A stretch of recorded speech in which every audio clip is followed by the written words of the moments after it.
Hi there, I'm Angela. Welcome back to the channel. If this is your first time here, I'm so happy that you stopped in. And today I have a pattern review for you. It's McCall's M8099. Stay tuned.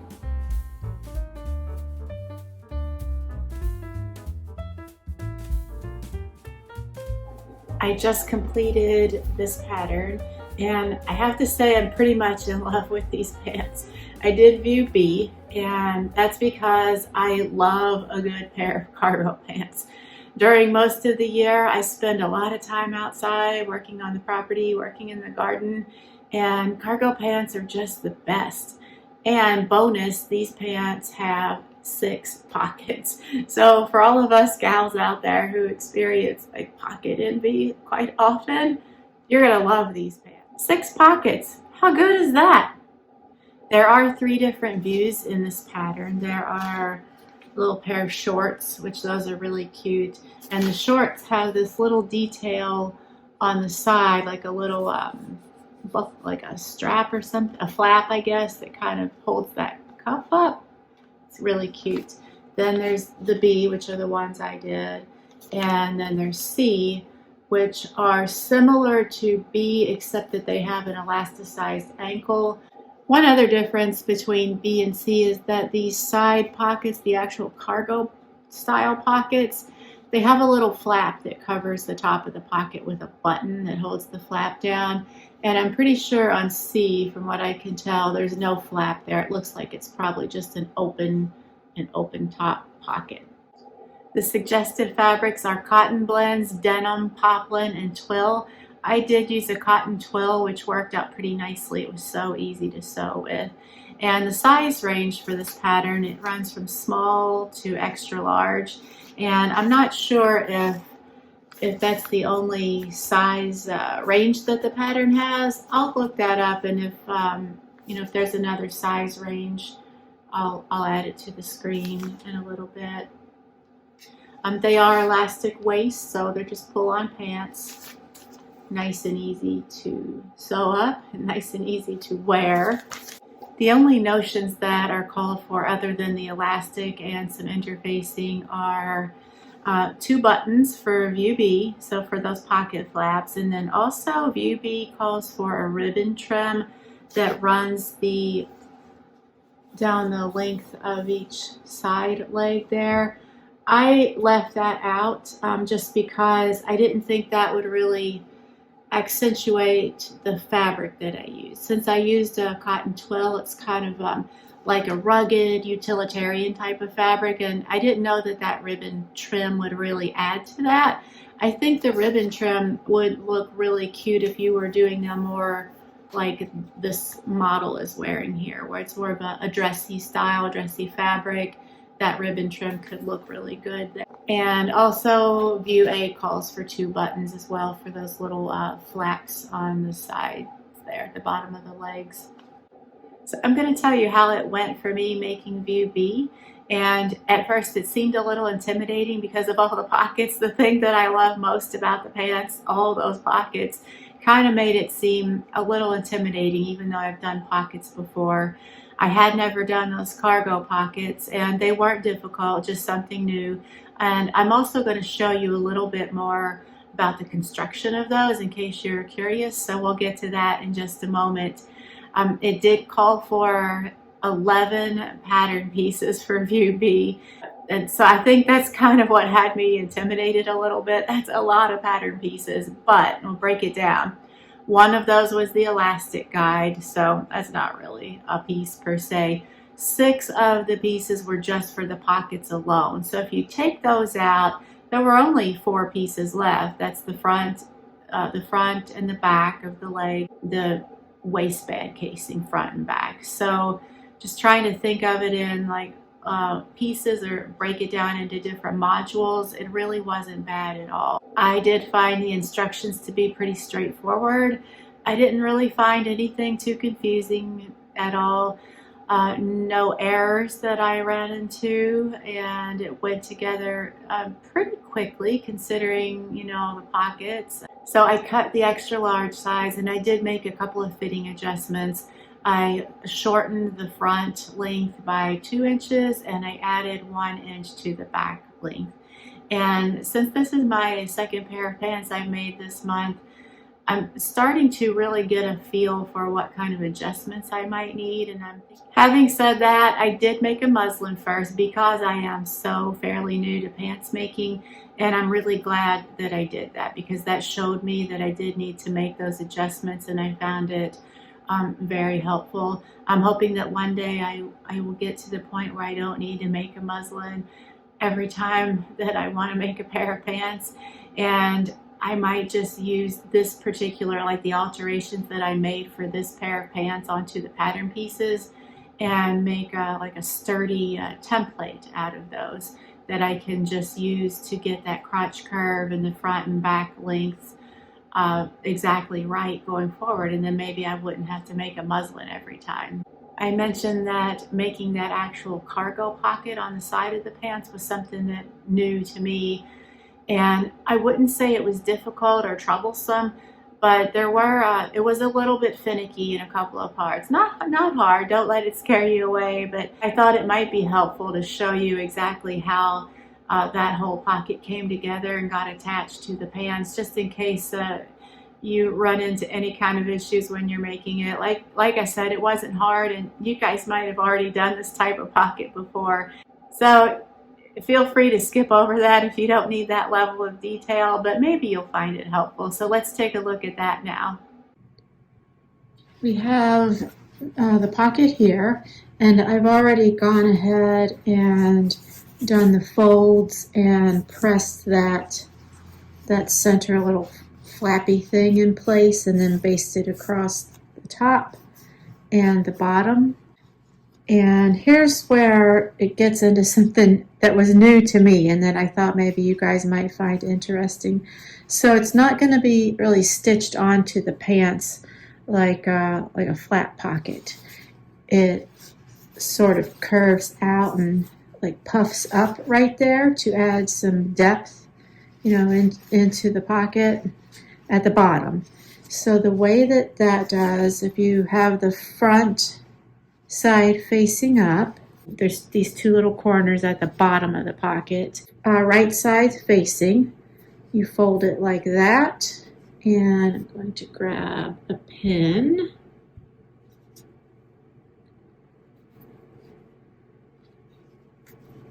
And just pin it like so.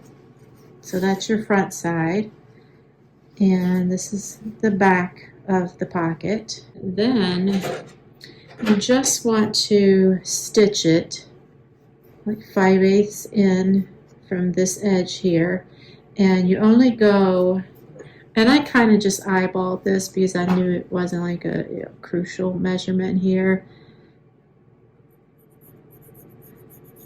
So you're going to stitch essentially where I've made that blue chalk line.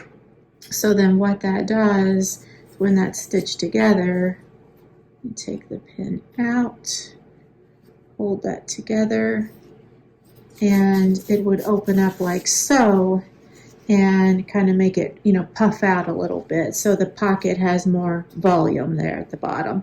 So I'm going to go ahead and get this one stitched up, and I'll show you how that looks once it's finished. So this is what it looks like from the wrong side, or what will be the inside of the pocket. If we turn it over and look at what will be the front side of the pocket,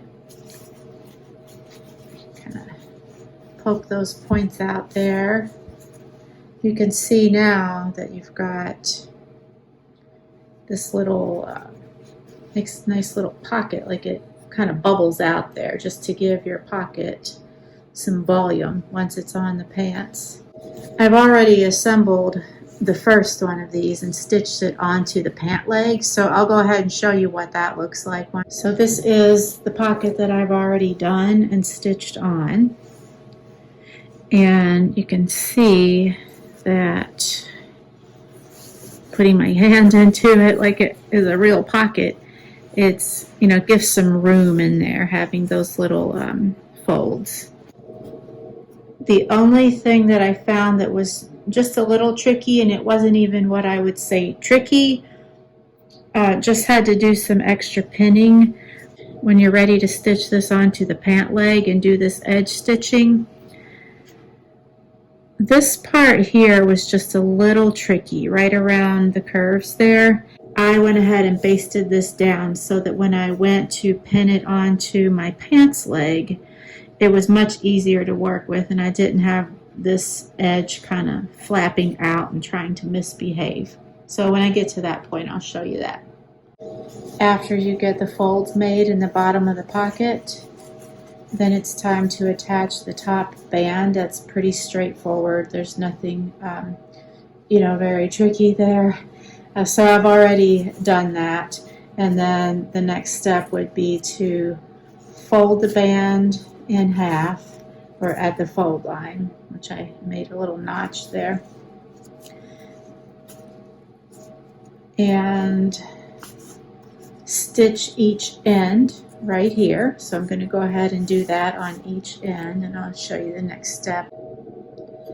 So I have my two ends stitched down there, and then the next thing to do is to cut out this little side piece here, and I'm going to go ahead and do that and show you how that looks. So I was so nervous when I did this on the first pocket. I'll show you how it looks on the pattern to give you a better idea of what we're doing here. So this is it right there, and I mean I knew I was doing it right because I was following what the pattern said, but I was still very nervous. Worst comes to worst, I have extra of this fabric, and I could just make a new pocket, so not the end of the world by any stretch.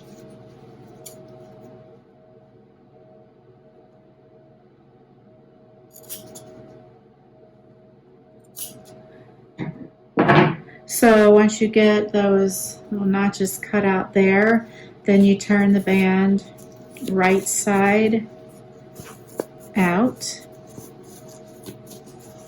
Yeah, ta-da!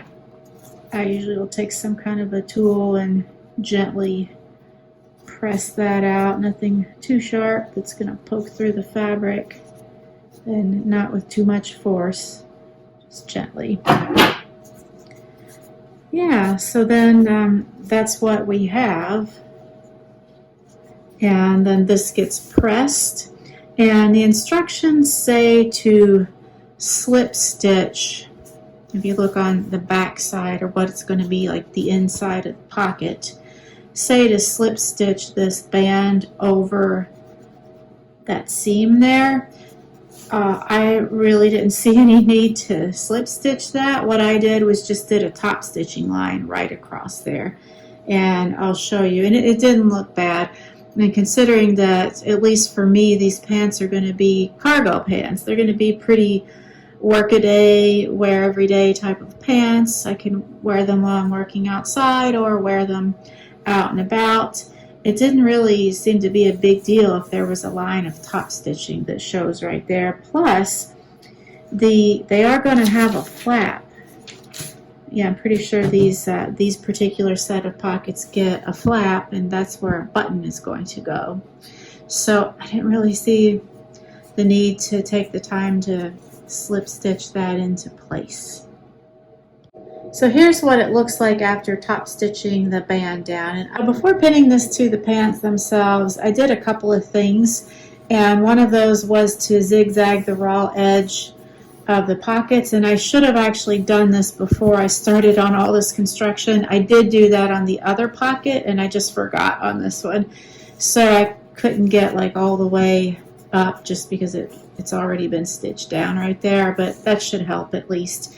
The other thing that I did that the pattern instructions did not say to do, but I thought it would be very helpful, was to baste down the sides and the bottom. So I just turned it under and just ran a basting stitch. I did not baste the corners because that's the tricky part, and I left that free so that I could maneuver it when I'm pinning it to the pants. So it's ready to go ahead and be pinned to the pants, and I'll show you how I did that. And the one thing that I found to be just a little bit, I keep saying tricky, it wasn't tricky, it just you needed to just take your time and use a lot of pins. That's what I found. So I'm lining it up with my markings, and those will be my anchor points.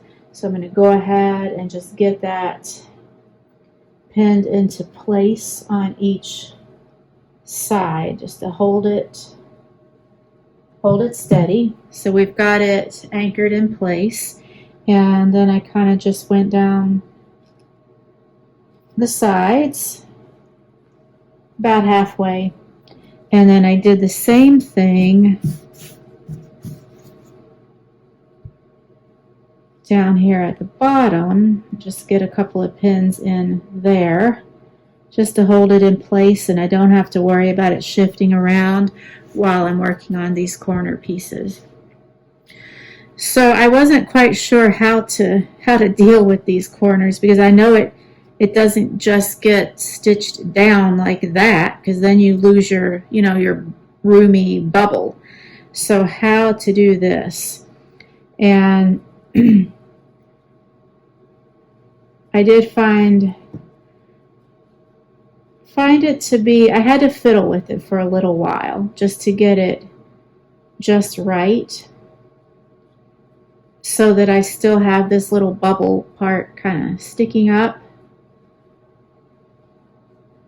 And it may be easier if I start on this one here. Let's see, can you guys still see that? Okay.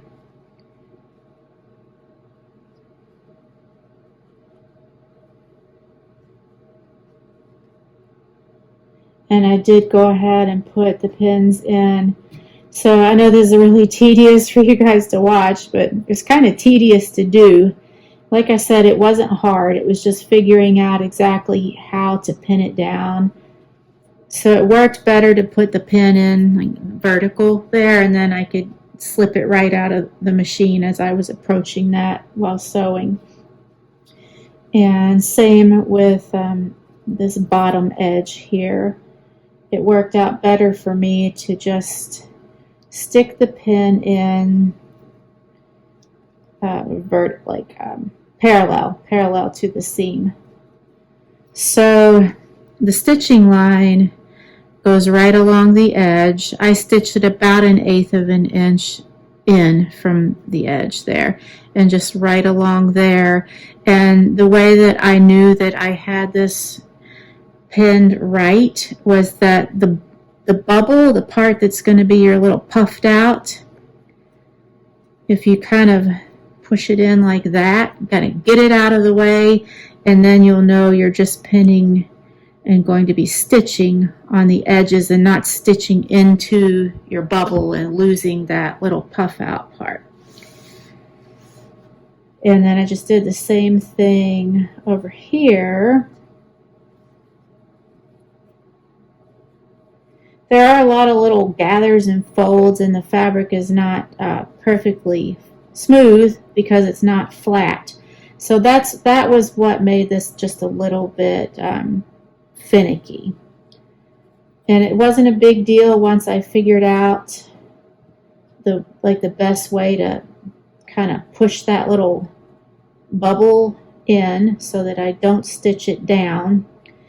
That helped tremendously, but it was just fiddling with it until I got that right. And this might be something that's not that unusual of a technique. I think just for me personally, I had never done this. I've got my pocket stitched on, and you can see it's about 1/8 of an inch, and then I'll just go back and pick out all that basting stitching. But looking at those corners, the finicky corners, you can see how the stitching went around there, but you can pop that out and you still have that little roomy pocket there. I'm going to go ahead and get this basting stitching out of here and continue on. And I don't think I'll probably film like the rest of the construction. The rest of it, that pocket to me was the only thing that seemed a little bit unusual. And looking at the next part of the instructions, that is when the over flap, like that top little flap, gets stitched on. I'm assuming that you probably make your buttonhole before doing that, before stitching it onto the pants. Yeah, so it seems pretty straightforward. So this video is not meant to be like a sew along or a tutorial on the whole pattern. I'll definitely give you guys as much information as I can about the pattern and how it came together. I just wanted to specifically show you how I did that pocket, because after doing the first one and just thinking, oh, it's just a little finicky, not terrible, not too difficult, just something new to me, and maybe it's something new for you guys, and showing you how I worked around those little puff out parts in the bottom of the pocket. Maybe you might find that helpful. Other than that, not really gonna go into too much more detail. They're just pants, regular kind of pants. If you guys have any specific questions about the pattern or details, definitely leave them in the comments, and I will do my very best to provide an answer for you. I'm going to go ahead and do a couple of twirls to show you guys how the pants look while I'm wearing them. And one of the things that I run into when I'm trying to film this inside the house is that I don't have a good place where I can get far enough away from the camera to see my whole body. And it's 15 degrees Fahrenheit outside this morning, so outside is kind of out for right now. So I'm going to do the best I can, and thanks for bearing with me while I try to work out all of these videoing kinks.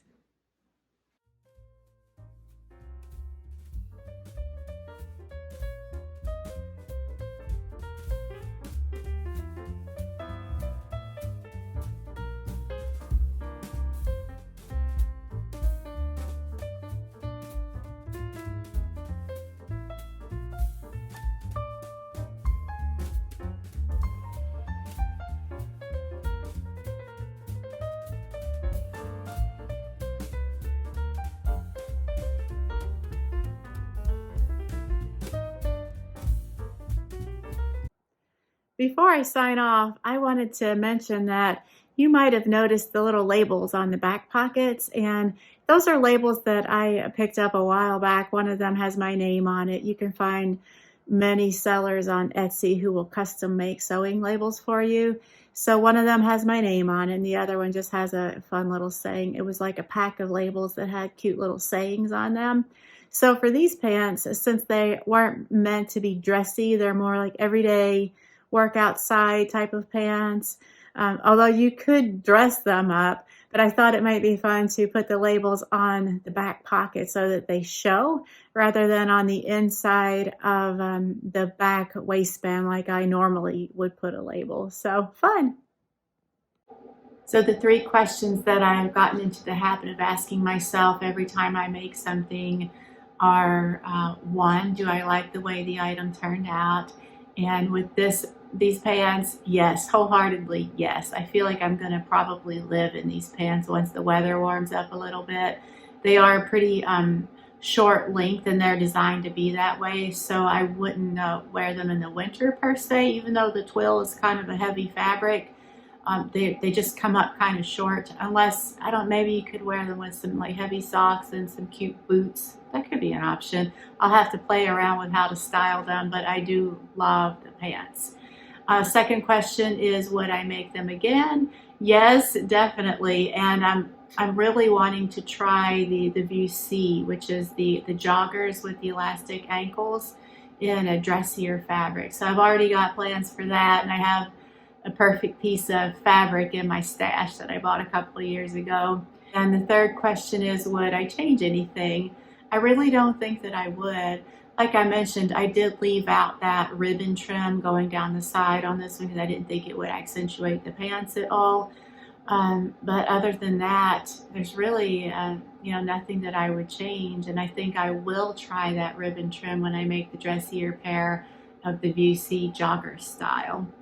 So that's all that I have for you today. I hope that you found this helpful. Like I mentioned, if you have specific questions about the pattern that I didn't cover, I'll be very, very happy to help you out if I can. Just leave any questions in the comments. And thanks for hanging out with me today. Until next time, bye.